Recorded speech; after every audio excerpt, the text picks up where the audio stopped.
What you call human history is actually just an edited loss report, written by those lucky enough not to kick the bucket. Welcome to 2026, an era where truth costs less than a click, but we are here to provide you with the decoder. Forget logic. Forget purpose. The world you live in was built on a mix of pure egocentrism, terrible technical errors, and manipulations that coincidentally worked. We survived not because we are smart. We survived because a calculation error turned out to be stronger than our intent to self-destruct. Today, I will feed you 33 facts of incredible survival that will make your brain boil. This is the raw meat of history, uncensored by the marketing departments of the past. We will perform a total deconstruction of your reality. Arm yourselves. This is your insurance policy against ignorance. The myth of Apollo 13 is a story of human intellectual triumph. In reality, it's a story of how a 270-volt voltage error nearly turned $3 billion into a space coffin. When the oxygen tank exploded 200,000 miles from Earth, it turned out NASA engineers had made a childish mistake. Square air scrubbers wouldn't fit into round sockets. Salvation came not through supercomputers, but through a piece of cardboard from a flight plan, a plastic bag, and a roll of gray duct tape. High technology was saved by trash. NASA technical reports confirm carbon dioxide levels in the cabin reached a critical threshold that causes hallucinations. Without this makeshift solution, the crew would have simply fallen asleep and never woken up. The whole world considers this a victory of will. But look at it from a different angle. It was the greatest safety marketing failure in history, turned into a heroic saga to hide a deficit of common sense in design. The best way to survive in space for billions of dollars is to have a $5 roll of duct tape with you. October 1962. The world stood on the brink of nuclear ash. But you are alive only because the battery on the Soviet submarine B-59 died, and one man just wanted to breathe. American destroyers were dropping signaling depth charges, unaware that inside the sub, the temperature had risen to 50 degrees, and carbon dioxide levels were off the charts. The crew was going mad in the dark. Captain Savitsky, convinced that World War III had already begun, ordered the preparation of a 10-kiloton nuclear torpedo. Launch required the consent of 3 officers. 2 said yes. Declassified archives reveal Vasili Arkhipov was the only one who said no. He wasn't a pacifist. He simply understood that due to dead batteries, they had no contact with Moscow and were acting blindly. War marketers paint launch buttons as symbols of power. But at that moment, human survival depended on a battery technical failure that prevented the system from working perfectly. A grid error saved us from a scorched wasteland. You are breathing today only because Soviet electrical engineering in the 60s worked just as poorly as your phone charger. Tsutomu Yamaguchi is a man the universe tried to kill twice in 3 days using the most powerful weapon in history. And both times he survived because corporate ethics were stronger than radiation. On August 6, 1945, he was in Hiroshima on a business trip. The little boy blast blinded him and burned his skin, but he bandaged himself and caught a train home to Nagasaki. Because work doesn't wait. On August 9th, with severe burns, Tsutomu showed up at the Mitsubishi office. While he was explaining to his boss that one bomb had destroyed an entire city, the boss laughed and called him crazy. At that moment, Fat Man exploded. Official Japanese government data confirms Yamaguchi's status as a Niju Hibakusha, a double bomb victim. He survived in Nagasaki because his boss's office was in a reinforced zone of the building that withstood the blast. The nuclear apocalypse marketing tells us there is no chance. But Tsutomu proved. Bureaucracy and corporate pressure are so strong, they can accidentally push you into a safe spot just in time. He survived not because of a miracle, but because of an absurd requirement to report to an idiot boss. Next time your boss calls you to the carpet, remember, it might be the only safe place during the end of the world. The marketing of adventure painted Robinson Crusoe as a noble hero. But the real prototype, Alexander Selkirk, was such a toxic and unbearable guy that the ship's crew dreamed of getting rid of him. He was dumped on an island in 1704 because of another tantrum. The logbooks of the galleon sink ports confirm Selkirk demanded to be left on the shore, hoping the crew would crawl back on their knees. But the captain simply said, okay, and sailed on. A month later, that ship sank, and almost the entire crew perished. While his colleagues fed the fish, Selkirk spent 4 years and 11 months eating goat meat and talking to cats. He survived only because he was too much of an egocentric to find common ground with society. We are used to considering soft skills a key to success. But Selkirk's story proves the opposite. Sometimes your unbearability is a natural mechanism of rejection from a system heading for the bottom. Toxicity is your lifeboat if the main ship is rotten. When he was finally rescued, he couldn't speak and had forgotten how to wear shoes. But he was alive. His story was wrapped in a pretty package about strength of spirit. Though it was just a story about how one jerk picked a fight with the captain at the right time. The next time they want to fire you for not fitting the corporate culture, just ask if their galley is planning to sink anytime soon. Pop history culture loves suicide missions. 1986, Chernobyl. The world heard about 3 suicide volunteers who went under the reactor into radioactive water to save Europe from a steam explosion. The marketing of tragedy promised them death within a week. Ananenko, Bespalov, and Baranov were not suicide mission participants. They were engineers who knew that water is an excellent radiation shield. Their dosimeters showed that the radiation they received was dangerous, but far from fatal. They simply opened the valves and walked out. No pathos, no instant death from radiation sickness. 2 of them are still alive today in 2026. But Soviet marketing needed holy martyrs, not living professionals. The problem is that when we turn people into icons of self-sacrifice, we ignore their competence. It's easier for us to believe in a miracle or suicidal heroism than to admit that knowledge of physics and sober calculation save lives more reliably than a readiness to die. History is a marketing department that prefers dead heroes because they can't object to the script. Living heroes are too inconvenient. They want a pension and say they were just doing their job.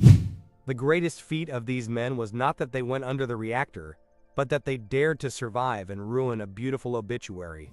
January 26, 1972. An explosion on board a plane over Czechoslovakia. Flight attendant Vesna Vulovic falls from a height of 10,160 meters without a parachute. This is a height where there is almost no air, and chances are 0. Medical reports from the Guinness World Records confirm the fall. She landed in a snowy forest, pinned by a food cart, which cushioned the impact. But the real savior was her medical condition: very low blood pressure. Usually low pressure means weakness and dizziness. But during the explosion at such an altitude, it prevented her heart from bursting from sudden decompression. Her flaw became her only chance at life.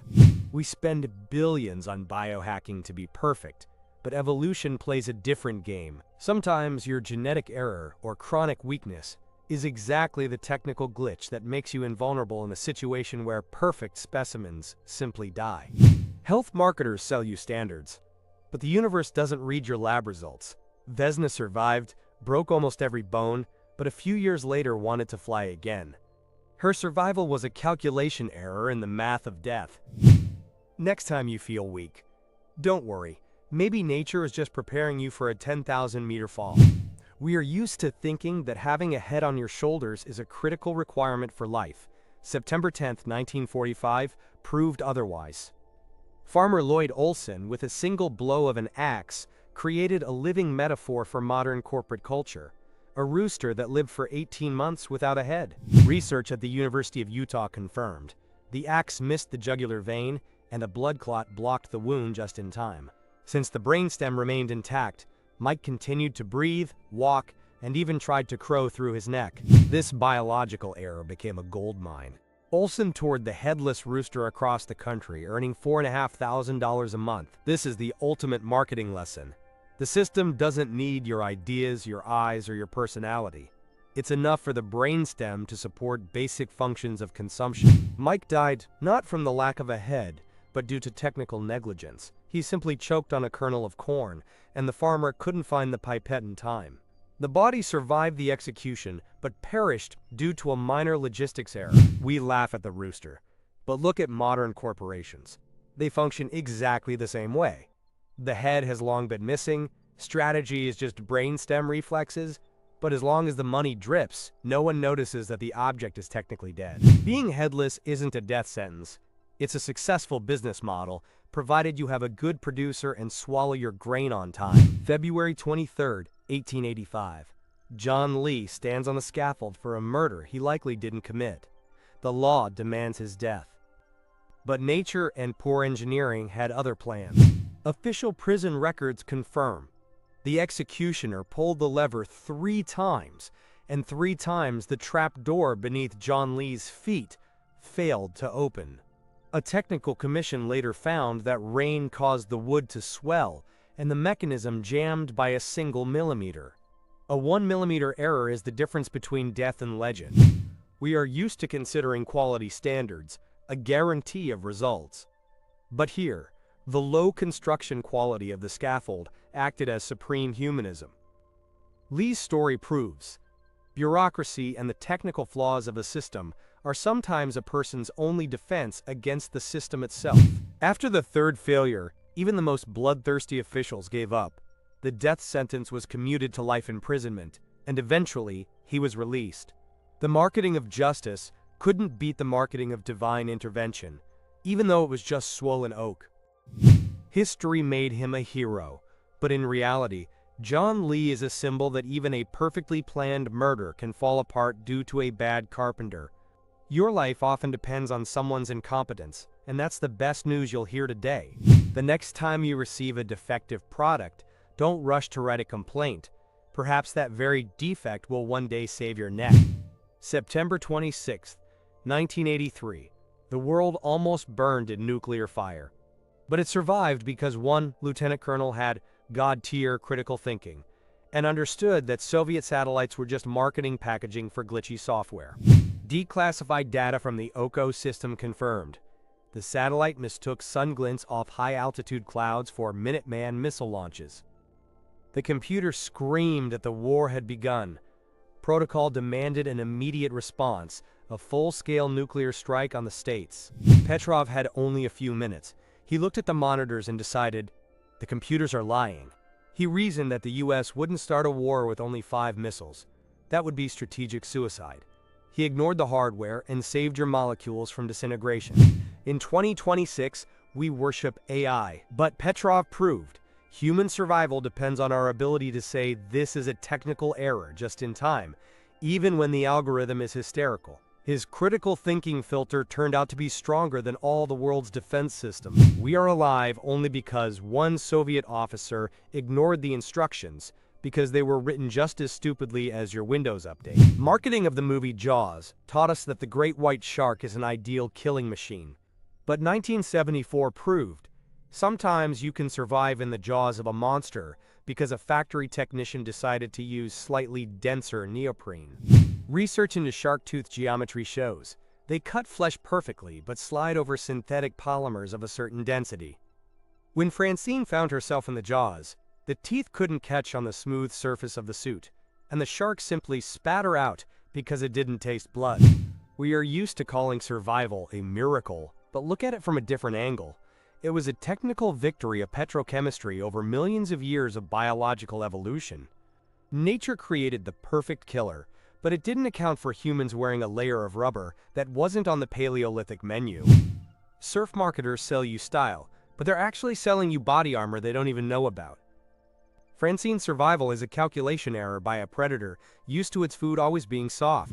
The best defense against the planet's most terrifying predator is to taste like a car tire. In the world of 2026, we are still afraid of monsters, though we should really only fear low-quality materials. The marketing of mystery has fed you for years with stories of UFOs, the KGB, and the Yeti at the Dyatlov Pass. 1959 became the perfect case study of how history turns into a horror marketing department to hide simple and ruthless sound physics. Aerodynamic studies used by NASA prove the shape of Kolotsiakal Mountain creates so-called Kármán vortex streets. At a certain wind speed, they generate infrasound at a frequency of 7 Hz. This is a sound you don't hear, but which triggers uncontrollable, primal terror in the brain. The Dyatlov group cut the tent from the inside and ran towards death, not because of monsters, but because of their own brains resonating with the sound of the wind. They would have survived if they had simply plugged their ears, or if the tent had a different aerodynamic shape. A technical error in camp placement was fatal. Humanity loves mystery because it gives meaning to death. It's easier for us to think aliens killed them than to admit we are just biological machines that can be switched off by the right acoustic vibration. History is a marketing department that sells you a mystery where there is only cold wave mathematics. We look for meaning in tragedies to avoid feeling helpless against the laws of physics. Dyatlov Pass isn't a detective story. It's a lesson that nature has no egocentrism. It just vibrates, and you just happen to be at the wrong point of resonance. The greatest mystery of the 20th century turned out to be just a very loud and very low whistle of a mountain that didn't know about your weekend plans. 1966. The marketing of medical expertise claimed that women were physiologically incapable of running long distances. The main argument of the scientists back then: during a run, a woman's uterus might fall out. Roberta Gibb decided to test this technical hypothesis in practice. She had no bib number because her registration was denied.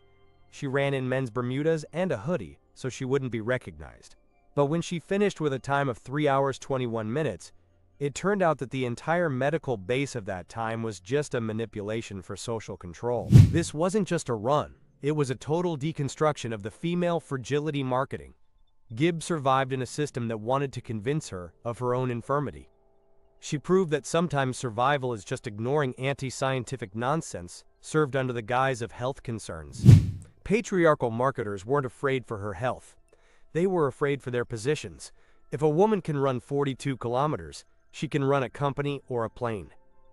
Roberta's survival on the distance became a technical glitch in the system of oppression. Today, in 2026, we still listen to experts who limit our potential through fictional deficits. Roberta Gibb taught us, your organs will stay in place even if you go against the whole world. The best response to scientists who say you can't is to finish before they even have time to write their erroneous report. Pop culture sells us superheroes in tights, but the real meat of history is Adrian Carton de Weert, a man who survived 2 world wars, took bullets to the head, stomach, hip, and leg, lost an eye, and bit off his own fingers when a doctor refused to amputate them. His memoirs, Happy Odyssey, are not a warrior's diary but a technical report on how to ignore death. When his skull was pierced during the Somaliland campaign of 1914, he simply kept moving forward. He survived not through medicine, but because his adrenaline levels were higher than the pain threshold. In 2026, we fear burnout at work. De Weert proved, survival is not a question of resources, but a psychological anomaly. His quote, "Frankly, I enjoyed the war," is the ultimate marketing nightmare for pacifists. He survived because he was having too much fun to stop. History is a marketing department trying to give meaning to his injuries, but the truth is, he was a technical error of evolution, a human who simply refused to die on schedule. Next time you get a paper cut and want to call in sick, remember the man who bit off his own fingers so they wouldn't stop him from fighting. 1914. Ernest Shackleton sets out to conquer Antarctica. His ship, Endurance, was crushed by ice before it even reached the shore. This should have been the end. But Shackleton did what today's top managers do. He rebranded a disaster as a, quote, leadership masterclass. 2 years. 28 people on an ice floe at minus 50 degrees. Shackleton survived and saved everyone because he wasn't a navigator, but a genius psychological manipulator. He made people play football on the ice and sing songs while they were eating their own dogs. Success marketing tells us a leader is someone who reaches the goal. But Shackleton proved, a true leader is someone who can convince you that sitting on a piece of ice for 2 years without dying is your actual goal. He survived by turning collective madness into a corporate culture. We still learn leadership from him. But face the truth, he failed everything he set out to do. His only real success is that he survived to write a book about it and become an icon for business schools in 2026. The best way to become a management legend is to lead your team into the ass end of the world and get them out alive, forgetting to mention that you were the one who led them there in the first place. Welcome to Klong Prem Thai Prison, the 1990s. Englishman Billy Moore finds himself in a hell where survival is not a right, but a commodity. He survived because he realized, in a world where you are nobody, Your pain is the only asset you can profitably sell. The history of Muay Thai in prisons is not a sport. It's gladiator fights for the entertainment of the administration. Billy, drug-addicted and exhausted, started fighting for the prison team. Every blow he took was an investment in his next day of life. Health marketers say sport is about longevity. In Klong Prem, sport was about not being killed tonight. Billy survived because he turned his body into a marketing tool. He became so useful for the prison brand that the system was forced to preserve him. In 2026, we look for purpose. Billy Moore found it in an elbow strike to the jaw. Survival isn't always about nobility. Sometimes it's about becoming the angriest dog in the pen, so they're simply afraid to put you down. The best way to get out of hell is to become its main attraction. 1985. The Peruvian Andes. Mountaineer Joe Simpson falls into a crevasse at an altitude of 6,000 meters with a broken leg. The Mountain Brotherhood marketing says his partner should have died with him, but instead, he cut the rope to save himself. Joe is left alone in an ice grave. Medical reports confirm. With his injury, Joe didn't stand a chance of crawling even 100 meters, but he crawled for 3 days across the glacier. He survived not through willpower, but through a technical glitch in his own memory. A Boney M song, Brown Girl in the Ring, got stuck on repeat in his head. Joe hated this song so much that the only way to stop this musical torture device was to reach the camp. His brain used irritation as fuel. He survived because annoyance proved stronger than pain. In 2026, we struggle with toxic content, but Joe's story proves a toxic irritant can be your best biohack. Survival isn't always about positive thinking. Sometimes it's about getting so angry that you forget you're technically dead. Success marketers sell you meditation. But Joe was saved by rage. He crawled into camp just as his partner was preparing to burn his belongings. If you're stuck in an icy hell, just remember the worst song on your playlist. Your hate will pull you out of there faster than any rescuers. 1944. Lubang Island. Japanese officer Hiroru Onoda receives an order: hold the defense at all costs. The marketing of imperial honor worked so well that Onoda fought for 30 years after the war had ended. Leaflets were dropped to him announcing Japan's surrender. Letters from his relatives were brought to him. But his critical thinking filter was damaged by propaganda marketing. He considered it all enemy disinformation. He survived in the jungle thanks to absolute paranoia. In 2026, we call this an echo chamber. Onoda was the first to create his own metaverse in real life. He survived not through nobility, but through a technical perception error. He couldn't update his reality software because he thought the update was a virus. His war ended only when his former commander personally flew to the island and ordered him to surrender. 30 years of life were spent guarding a void. It was a triumph of marketing over common sense. Onoda proved, if your belief in the system is strong enough, you can ignore reality for 30 years, exactly the amount of time it usually takes to pay off a mortgage. Be careful with your orders. You might still be following one that was canceled long ago. 1943. The Pacific Ocean. A bomber crashes into the water. 3 men are left on a small raft. 47 days without food or water, under constant shark attacks. Survival marketers say physical training saves you, but Louis Zamperini was saved by virtual reality in his brain. Zamperini was an Olympic runner, but his main tool became his imagination. To avoid going insane, he daily described in detail his mother's Italian recipes to his comrades. He literally fed them with words, tricking the brain's receptors. In 2026, we are immersed in content, but Zamperini proved, your brain is the ultimate media player. He survived because he created a perfect marketing simulation of satiety under conditions of absolute starvation. Survival isn't about what's in your stomach. It's about whether you can convince yourself you're at a banquet while a shark is chewing on your raft. When they were finally found, they weighed less than 30 kilograms, but they were conscious. Zamperini survived in captivity, on the raft, and in the ocean, because his inner world was better designed than the external one. Next time you watch a food blogger on Instagram, remember, for some, it's entertainment, but for Zamperini, it was the only way to avoid becoming shark bait. Your imagination isn't an escape from reality. It's your technical reserve in case reality wants to eat you. December 24th, 1971. Lanza Flight 508 breaks apart mid-air over the Peruvian jungle after a lightning strike. 17-year-old Julianne Kopke falls from a height of 3,000 meters. She survived the fall thanks to updrafts and dense tree canopies that cushioned the impact. But the real hell began on the ground. A broken collarbone, a concussion, and a deep wound on her arm where fly larvae began. The marketing of miracles loves to tell stories of divine intervention. But the truth is, Julianne was saved by a classic German education. She knew how to find water, which fruits weren't poisonous, and how to use gas. After 11 days, she found a logging camp. Marketers turned her into the girl who fell from the sky, but she remained a biologist. She proved that the jungle doesn't kill those who know. When a biology teacher tells you that Latin will be useful in life, they mean it will help you correctly identify the worms that are about to eat you. Knowledge is the only baggage that isn't lost during decompression. April 15th, 1912. The Titanic is going down. Water temperature, -2 degrees Celsius. The marketing of tragedy paints us aristocrats sinking with dignity. But Charles Juin, the chief baker, survived only because he decided to meet death in a state of total alcoholic blackout. While others died of cold shock within minutes, Juin drank 2 bottles of whiskey.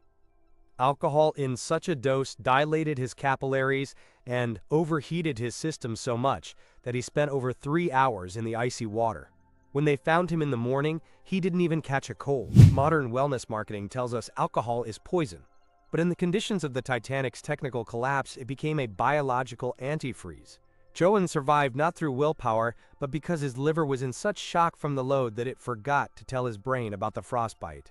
Sometimes your worst habits are exactly the glitches in the system that save you from death. Movie marketers paint Jack Dawson freezing on a door.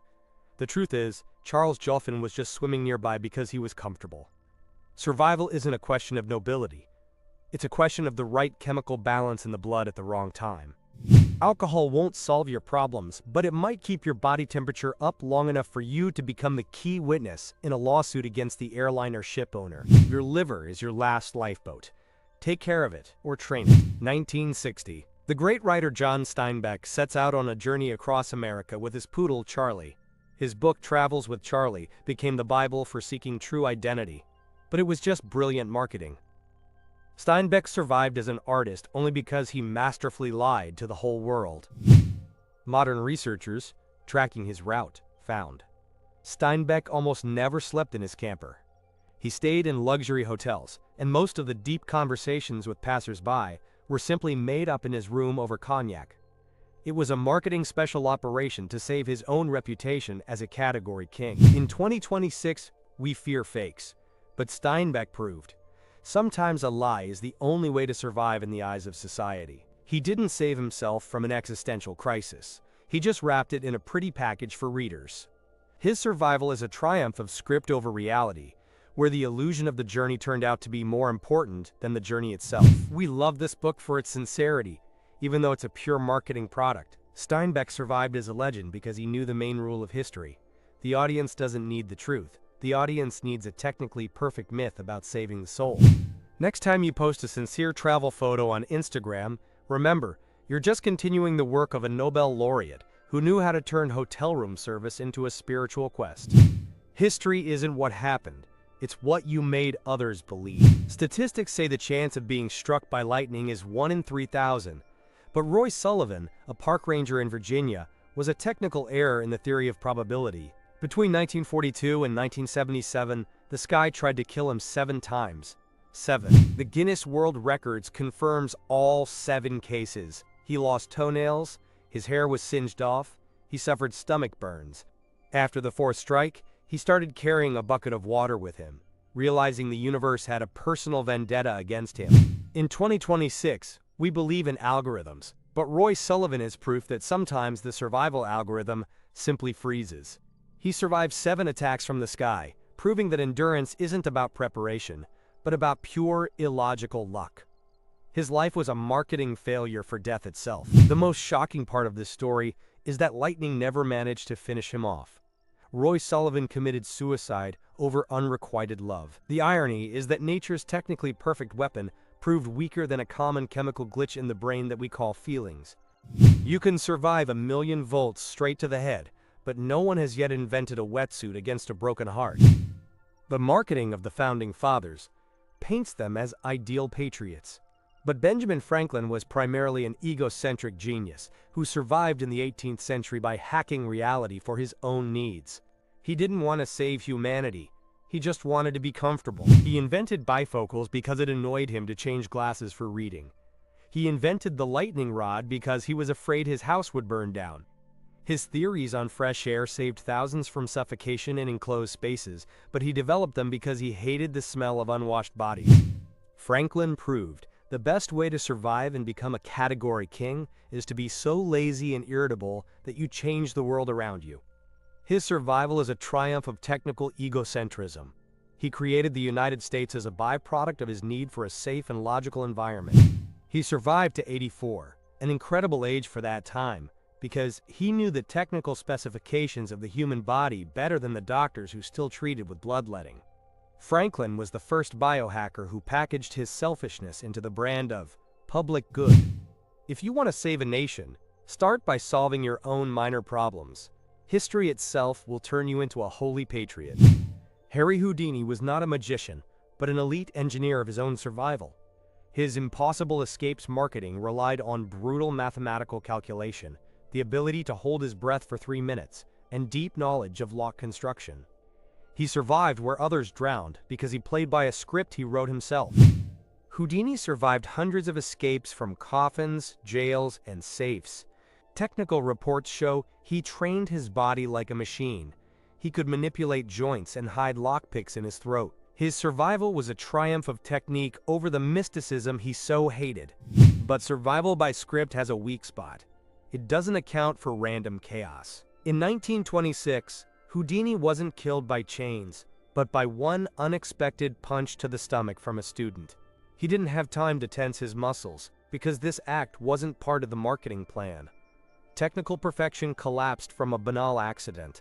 He survived the Chinese water torture cell, but died of appendicitis because of an untimely punch. This is the ultimate lesson for 2026. You can calculate every detail of your success, but your survival still depends on whether some idiot decides to hit you while you're not looking. Houdini's best trick was making the world believe in magic, while being nothing more than a very disciplined locksmith. July 20th, 1969. Apollo 11, just minutes before landing on the moon.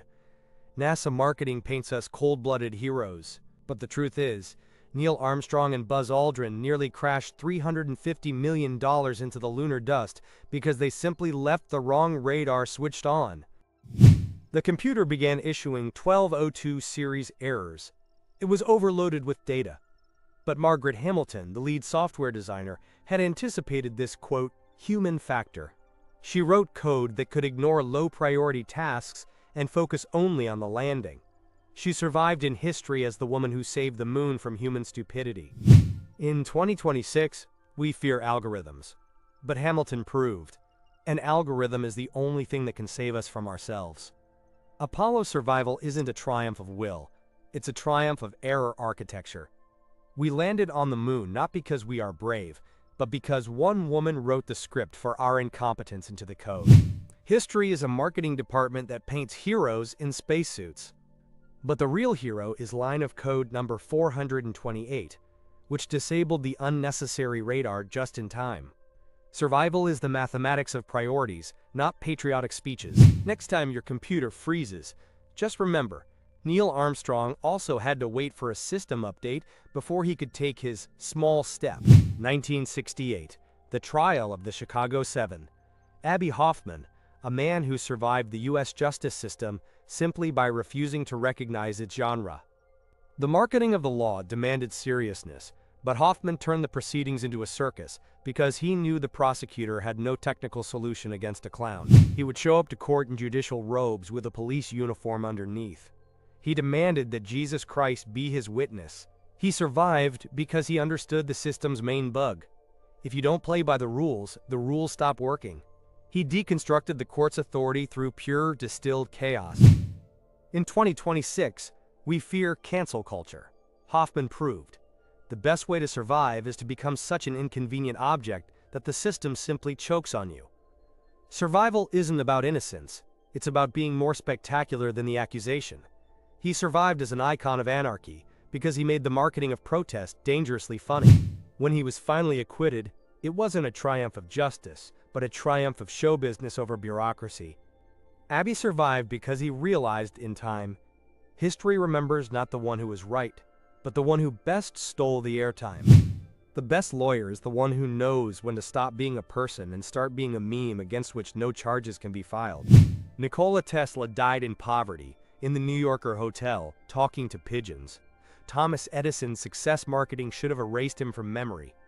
But Tesla survived into 2026 as the ultimate god of engineering, because he was an elite scriptwriter of his own myth. He didn't know how to sell patents, but he knew how to sell spectacles. His demonstrations of wireless energy transfer were marketing performances that forever etched his image as a prophet from the future. He survived through a technical market error. Sometimes the legend of a genius is worth more than his actual capital. Tesla proved, real survival is becoming a meme before the internet existed. He survived not because of a business plan, but because his ideas were too sexy for future marketing. Edison won the 19th century market, but Tesla won the 21st century imagination. Survival is a long game where death is just part of the promo campaign. Today his name is worth trillions of dollars, even though he couldn't pay for lunch. Tesla survived because he knew the technical specifications of human curiosity. We will always love a mad prophet more than a successful accountant. The best way to survive in history is to die in poverty, leaving behind blueprints for a weapon that could destroy the planet, but instead just sells you expensive cars. 4th century AD Alexandria. Hypatia, a woman whose brain was the most powerful processor of antiquity. The church marketing of that time painted her as a witch, but technically she was the last line of defense for logic against the viral spread of fanaticism. She was torn to pieces with pottery shards, and her works were burned. But she survived in every astronomical instrument and mathematical treatise of the Middle Ages. History is a marketing department that tried to delete her file completely, forgetting she had made a decentralized backup in the minds of her students. Hypatia proved, true survival is when your code runs even after your server is physically destroyed. She became the category king of truth because her knowledge was technically essential for navigation and time. The church won the PR campaign in the square, but lost the war for reality, because the world couldn't spin without her mathematics. We remember her as a victim, but she is a winner. Her death became the best ad campaign for rationalism for the next 2,000 years. Survival is when your ideological enemy is forced to use your formulas to sail to church. The best way to survive in history is to write such an accurate reality code that even those who want to kill you won't be able to navigate the sea without it. 1942. Bletchley Park. Alan Turing creates the bomb, a machine that cracked Enigma. The marketing of victory tells us about soldiers, heroism, but technically, World War II was won by one reclusive mathematician who simply knew how probability works. He saved 14 million lives. NASA and British intelligence statistics confirm Turing's work shortened the war by at least 2 years. But the state survival system has a bug. It doesn't know how to thank non-standard biological units. Instead of a medal, he received chemical castration due to his sexual orientation. In 2026, we live in every pixel of his dream. Turing survived not as a body, but as humanity's operating system. He was a biological error for his time, but a technical standard for ours. Survival is when your death becomes the greatest shame of the state you saved. We apologize to him 60 years later, when we could no longer even order pizza without his algorithms. History is a marketing department that rebrands murder as a tragic mistake when it becomes profitable to sell the image of a genius. Turing saved the world from Nazism, but couldn't save his own hardware from a social update that was half a century late. The Crimean War. 1854. Victorian marketing painted us the lady with the lamp who pities soldiers. But Florence Nightingale survived in history and saved the army not through kindness, but because she was an elite statistician who first understood filth kills more reliably than bullets. She created the Rose diagram, the first ever visual data analysis that proved to the government 42% of deaths were caused by poor hygiene, not combat wounds. She survived as the category king of medicine because her numbers were more aggressive than any weapon. Nightingale proved the marketing of mercy is just packaging for hard resource management. She survived in a system where soldiers were treated like trash because she turned the hospital into a technically perfect machine for converting the sick into the healthy. Survival is when your report forces ministers to wash their hands. We remember the lamp because it looks good on postcards, but we survived thanks to her ability to count corpses and turn them into charts. History is a marketing department that prefers a romantic image so you won't fear the harsh math of your own salvation. If you want to save the world, forget about pity. Buy yourself some good statistics software and teach management to distinguish colors on charts. 14th century. Europe. The Black Death wipes out a third of the population. Medieval marketing painted this as God's wrath, but technically, it was the largest economic system reboot in history. The world survived not through prayers, but because death became too expensive for feudalism. When labor became scarcer than the demand for it, survival turned into profit. Peasants, for the first time in 1,000 years, could demand money for their work. A technical error in hygiene created the middle class. Survival in a pandemic is the story of how a virus accidentally became the leading fighter for human rights. In 2026, we fear AI taking our jobs, but the Black Death proves a system survives only when old rules become physically impossible. Survival isn't about preserving the status quo. It's about the ability to capitalize on chaos. The world became modern only because rats were better economists than kings. The best way to get a promotion in the Middle Ages was to watch 90% of your competitors die from a technical error in your water supply system. The Kalashnikov assault rifle. 70 years on the death market. Soviet marketing created a myth of a simple soldier who invented the perfect weapon. But technically, it's a story about the survival of a design so simple it's impossible to kill, even with the worst logistics. Unlike Western counterparts, the Kalashnikov survived because it was wrong from the perspective of precision engineering. Large gaps between parts allowed it to fire even when filled with dirt. It became the category king of conflicts because it proved smarter than complex systems. In 2026, we are obsessed with complexity, but the Kalashnikov proved what survives is not what is perfect, but what is impossible to break due to its primitiveness. The marketing of the heroic designer hides the main technical fact. The best system is the one where there is nothing left to break. When your productivity app crashes again, just remember, a piece of iron from the 40s is still working because it's too stupid to know what a system failure is. The final fact is you are watching this video in 2026. Your personal marketing says you are the pinnacle of creation. But technically, you are the result of a million incredible rescues, technical glitches and accidents that prevented your ancestors from dying before the moment of conception. Your ancestors survived the Black Death because they had the right mutation in the 9th chromosome. They didn't board the Titanic because they missed a train. They didn't burn in a nuclear war because Stanislav Petrov decided not to push the button. You are a technical error in death's plans. In 2026, your main survival task is to not let the marketing of the past and future break your critical thinking filter. You are the category king of your own reality. History tries to sell you a script, but you are the one who must deconstruct this myth to avoid becoming another statistical line in a loss report. Survival isn't luck. It's the ability to see the technical truth behind the marketing wrapper. You are alive not because history is logical, but because you've learned to breathe between its errors. The fact that you watched this video to the end proves your brain still has free space for the truth the marketing department forgot to delete. So 33 facts.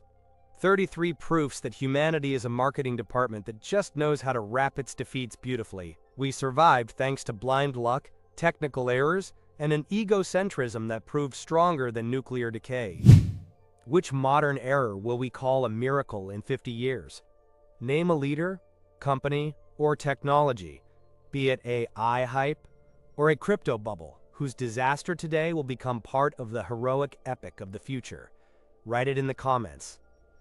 Deconstruction begins with your participation. Subscribing to this channel isn't just a button, it's your insurance policy against ignorance. It's your critical thinking filter in a world where truth is sold at a discount. Become part of the elite that knows the technical specifications of reality. Thank you for being with us. Remember, if everything is going according to plan, it means the plan just hasn't met real physics yet. See you when the next myth falls apart.